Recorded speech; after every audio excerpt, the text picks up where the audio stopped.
Welcome back to another episode of the Property Management Show, where we deep dive into the world of property management, marketing, and entrepreneurship. Your hosts are Marie Tepman and Brittany Jones from 4.5 Marketing Agency.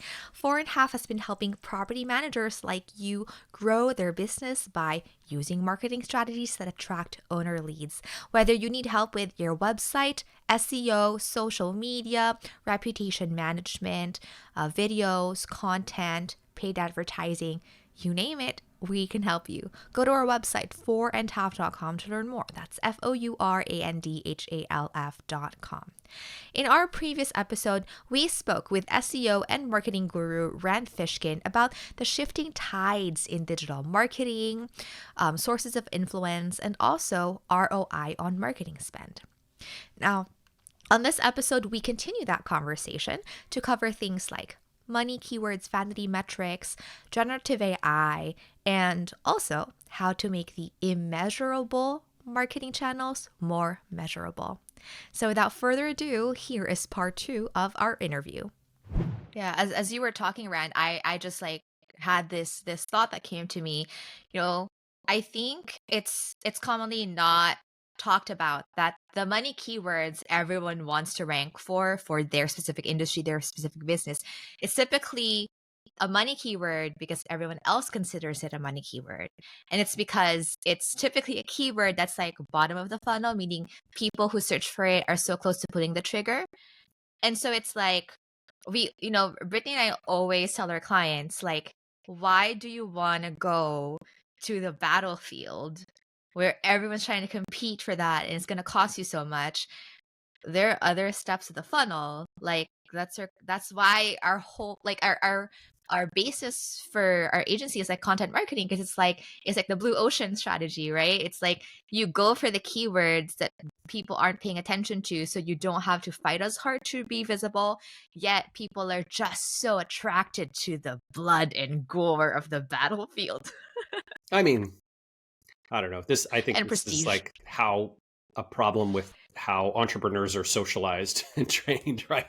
So that's a cultural battle that I don't know how to necessarily overcome. But I would say, if what they really want is, hey, can you improve my traffic, my leads, my results, my profitability, you can do that way more easily than you can get them to rank for property management plus geography.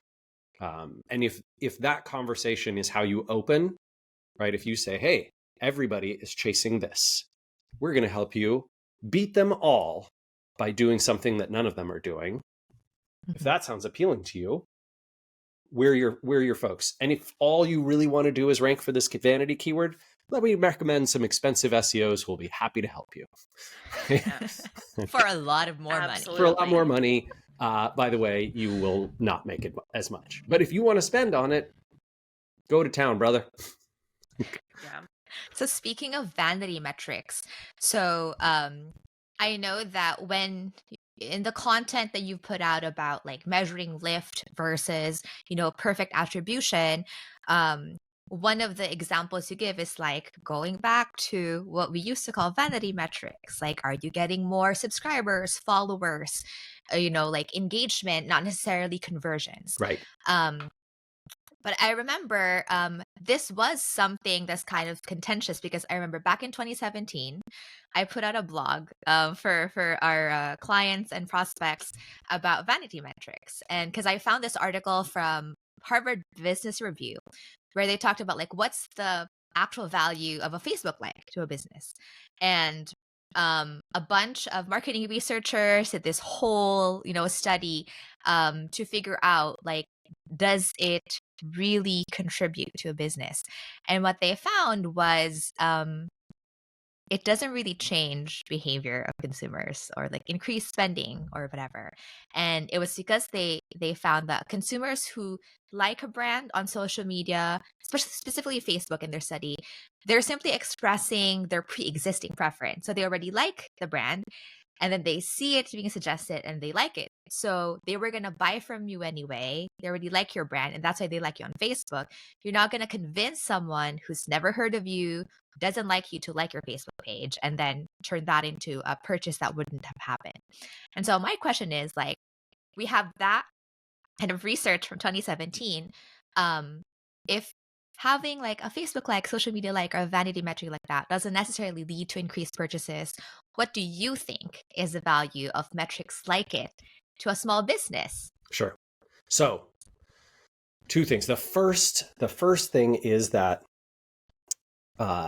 hidden in that study is that in exactly what you describe is that measurement, right? Saying, hey, last month you had 3,000 people who liked your Facebook page. This month you have 3,300. Your Facebook page and the like that you received there did not influence any of those new 300 people to buy from you who weren't already predisposed to buy from you. But what it did do is tell you how many more people are predisposed to buy from you than were last month. So, yes, it's a vanity metric. It doesn't change the behavior, but it does help you measure it. It helps you measure the size of the cohort of people who are predisposed to buy from you. And so it can be useful in a campaign to try and figure out, are the things that we're doing on or off Facebook with our brand having a positive or negative or not as good or better than last month impact on people who are going to be predisposed to buy from us? That's what it's useful for. And that's why I recommend measuring it if you are trying to do a campaign to, essentially grow your brand's likability, awareness, trust, predispose people to get you to buy from you. Then I'm not saying getting the Facebook like means you will get more buyers, but doing things that both get you more buyers and predispose more people to buy from you will result in a lift of social media fans and followers, which you can then use to measure that. And an otherwise unmeasurable investment becomes measurable, right? So, hey, last month we did nothing on Facebook. This month we decided we were going to start posting more. We're going to use some native video. We're going to maybe do some advertising there. We're going to do some co-marketing events with some people who have big Facebook followings. We're going to participate in some of these private Facebook groups around our brand and our sector. And then we're going to see if after we do that for 6 months, what does the lift look like? We can't say for certain these people were influenced on Facebook and then they came to our site and then they bought from us. Facebook isn't sending us the traffic data. We don't have the ability to know if somebody on Facebook later searched for our brand in Google and then clicked on our paid search ad. And we can't attribute that, right? Impossible. But what we can do is measure lift. So if we see, gosh, our traffic went up, our conversions went up, and simultaneously our Facebook page likes went up. Okay, that campaign appears to be working. Let's make similar investments in other networks in the same types of ways. Or, whatever we did last month did not work very well. We should go back and try something else. So that's where I think the value comes from. And that study, instead of disproving the value of the metric, it actually suggests that there is a lot of value in that metric as a measurement, as a post hoc measurement tool. Yeah, it's interesting too because in the summary of that study, they were also talking about it's bad news for people who buy likes, and it's good news for people who organically get likes. And what's interesting is I feel like when you turn the vanity metric into the goal, like we were talking about being number one on Google, then that's when it becomes a problem, Right. because you're obsessed with getting that metric to go up at all costs. Versus, like you were saying, Rand, just treating the metric as a way to measure the effects of what you're doing, then you're actually gaining value from it, which it's a very nuanced way of looking at it. No, beautifully said, Marie. I think you nailed it. Absolutely nailed it. And I would tell folks that this is also true in Google. So Google's equivalent of Facebook page likes is branded search volume. So not search volume for property management plus your geography, but branded search volume for, Marie and Brittany's property management company. If you see that number rising, like, gosh, there's 10% more people searching for our brand name this month versus last month, that means you are doing something right in terms of brand reach, and more people are looking not for a generic term, but for you in particular. And I would argue I would take one new searcher for my brand name over 100 searchers for the generic, because that, if you want to talk about what bottom of funnel looks like, bottom of funnel, absolute right closest to conversion is when you search for the brand name of the person you're going to buy from, right? If I search for, whatever it is, Google Pixel Phone 6, that is a far more valuable term for Google for the Pixel phone than if I search for best new Android phone 2024. Yeah. All right. Like Very true. one is suggesting I've already made my decision. I know who I'm buying from. And that, I would argue, is the most valuable kind of marketing that you can do, is to get people to know, like, trust, and prefer your brand over other people's. How do you do that? You be present in the places where they pay attention with a message that resonates with them at the right time. And that is not just exclusively property management, Orlando, Florida. I actually really love that, because even though it's like common sense when I heard it from you, even we take branded search for granted. Like when we look at our Google Search Console, we kind of skip over our own keyword because they're like, well, that's not really the search term people use when they're looking for marketing. And I think a lot of the times for us, what our struggle is, we also think again about renter searches. So a renter is going to pay rent and they might not have the rent payment link saved, so they'll go to Google and type in Brittany and Marie's property management company, click the homepage. But to your point, if you're measuring it, and you can have a baseline with that, and then you can see the increase. So it doesn't really matter at that point. Yeah, I love that. Yep. Yeah, it's about that incremental lift, right? You are trying to see, hey, over the course of our efforts, we can see that this many people did this. Oh, we know that over 6 months, a lift of 10% in branded searches equals a lift of, let's say, 5% in of new revenue. So if we can bump up that lift number next month, and then again and again and again with investments in getting the brand name out there, right, we can really win. Yeah, I love that. It's like finding a way to make the immeasurable measurable. Yeah, measurement is different than attribution, right? These are not the same things. Attribution is what caused this person to convert, which I think is nearly impossible to know. And I don't even try to worry about that. Like, I think that's the one where I just completely take my hand off the wheel and say, whatever it is, it is. I don't care. I do want to be present in those right places with that right message at the right time. And to measure whether I'm doing right place, right time, right message, I look at those vanity metrics to see lift before I see a rise in conversions. And then to try and say, oh, okay, we saw that our social activity really had a bunch of lift. That appears, right? That is directly correlated to a lift in branded search. And so even though it looks like Google search is responsible for all these conversions, I am not believing that attribution. I'm believing my vanity metrics that social is what drove those searches, that drove those conversions. That's really awesome. By the way, Rand, I'm going to be conscious of your time. Do you need to stop now? I have a couple minutes, but yeah, I should go soon. Okay. Well, do you have time for one last question? Yeah, let's do it. Okay. So, obviously online marketing has transformed the last 10 years. So it's very different 10 years ago than what it is now.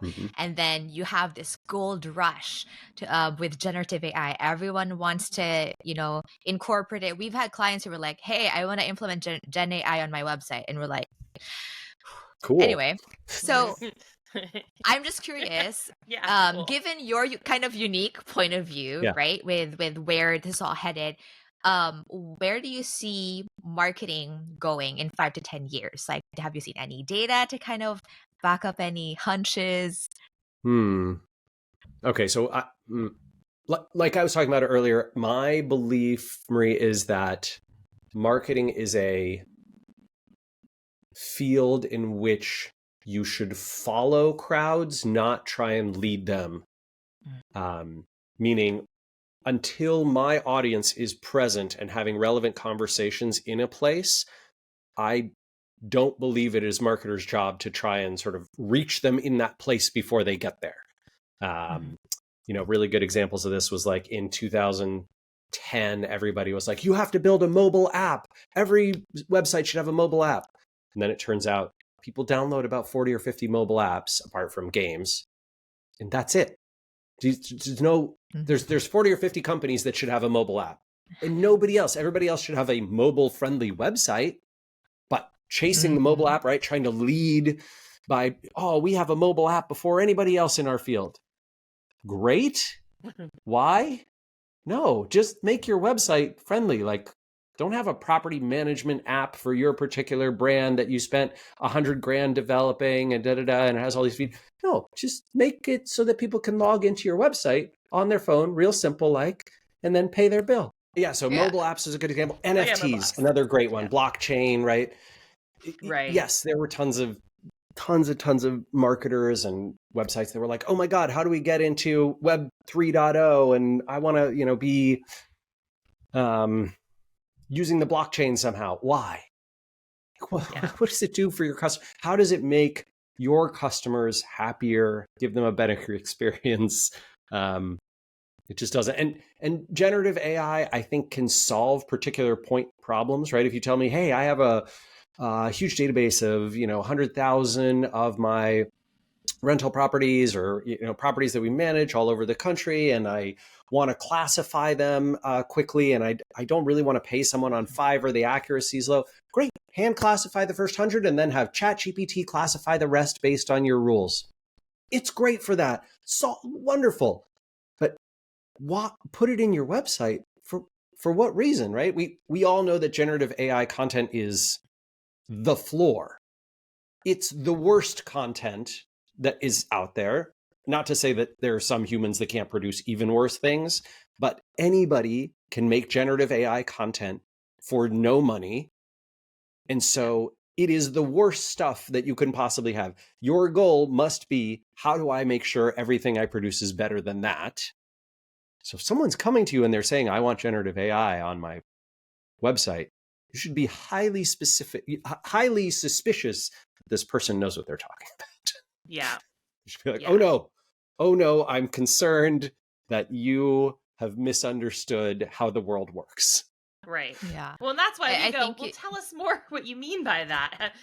What are you looking to accomplish? What problem are you trying to solve? Yeah. But it's a little bit was like really the guy who wants a longer toolbar page rank, right? Right. Yeah. Yes, 100%. And when you were saying, Rand, like the content from things like ChatGPT is like the lowest bar.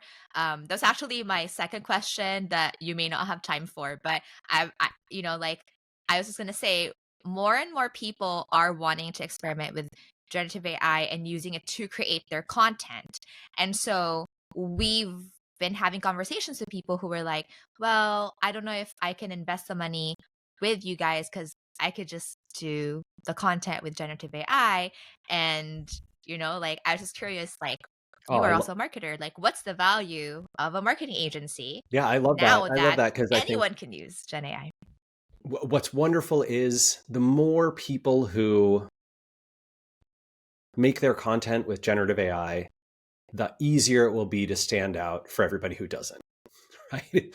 It's like, great, please take yourself out of the game. I'll make sure your competitors outrank you, outmarket you. Like, great, you're going to be the crappy competition that no one has to worry about.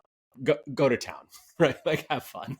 I love that. And sort of like anybody who comes to you and says like, are we worried about the generative AI folks? You'd be like, no, you should encourage all your competitors to use generative AI content. It really sucks. Yeah. Using it for content creation, I think even the folks who work on generative AI, for a living, are like, that is the worst use case that we have. You should absolutely not be using it for that. That's like the one that I wouldn't recommend. You want to use it for programming assistance. You want to use it for sort of understanding a concept. You want to understand what words are likely to come after other words on the internet. You want to classify topics. You want to analyze data. These are all great uses. You want to write copy that you expect someone who's considering a new property management company to buy from you will read. Mm-mm. Yeah, I feel like to an untrained eye, it's like, oh, that sounds good. I slap it on your website, Right. and I think, oh, But that's then it marketing. all sounds the same. Yeah, I mean, it doesn't. It's interesting in that human beings have gotten pretty good at recognizing it. Oh, Right. I for sure have. In the Yeah. beginning, I was like, oh my goodness, It so seems amazing. quite good. And Right. now when I'm like on social media and blogs, I'm like, Yep. bells are ringing. No, this is AI generated. And Yeah. I don't know what it is though. My brain just knows. You can pattern match because it's a pattern-based system, right? Mhm. So the Mhm. whole all the AI is doing is it has a huge corpus, right? Like massive corpus of documents, and it is looking for tokens that come after other tokens, and then it predictively puts tokens after other tokens. So whenever folks say like, hey, I asked ChatGPT for recommendation on this and they told me this, my answer is always, what they told you is what their corpus of documents suggests are words that come after other words. It's spicy autocomplete. It's Mhm. nothing more than that. That can sound reasonable, but Mhm. it will never be unique. In fact, the whole point is that it's never unique, right? It's Mhm. designed to sound like other things have sounded, many other things, the aggregation of things, right? And I don't know if you've ever tried to get it to make something humorous. It can't do it. Like, it's absolutely impossible. It also can't create novelty, right? Yeah. Mhm. It's never going to be emotionally resonant. There's never been anyone who's read something from ChatGPT and gone, wow, that's a really good point. Right. It doesn't happen, right? They're like, oh, those words often come after those other words. Yeah. The best it's done is I'm like, like it comes up with a whole string. I like those two words next to each other. I'm gonna steal that. Great. Right. Steal. Wonderful, right? ChatGPT doesn't care. It stole all of its content, so Yeah. Yeah. you should feel free to steal from it. Well, thank you so much, Rand, for being on our show, giving all those wonderful insights and analogies. And it was really great meeting your wife. Yeah, Geraldine's a rock star. Love All right, it. friends. I'm gonna go see what she actually needs. Thank you so I'll talk to you later. much. Thank you for having Thank me. you. Nice to Yeah, meet you, nice to meet Yeah, Rand. you. great to meet you too. All right, take care. Bye. Cheers. And that's all we have for this episode of the Property Management Show, brought to you by 4.5 Marketing Agency. Since 2012, we have helped hundreds of property management companies grow their businesses by using marketing strategies that attract owner leads. Whether you need help with your website, SEO, content marketing, social media paid ads, you name it, we can help you. Visit our website, 4andhalf.com. That's FOURANDHALF.com. If you are subscribed to our show and you are loving this, please go ahead and leave us a rating or review on your favorite podcast app. And as usual, if you have questions, concerns, feedback, or even suggestions for future episodes, we would love to hear from you. You can email marketing@4andhalf.com. Thank you so much for tuning in, and we'll see you next time.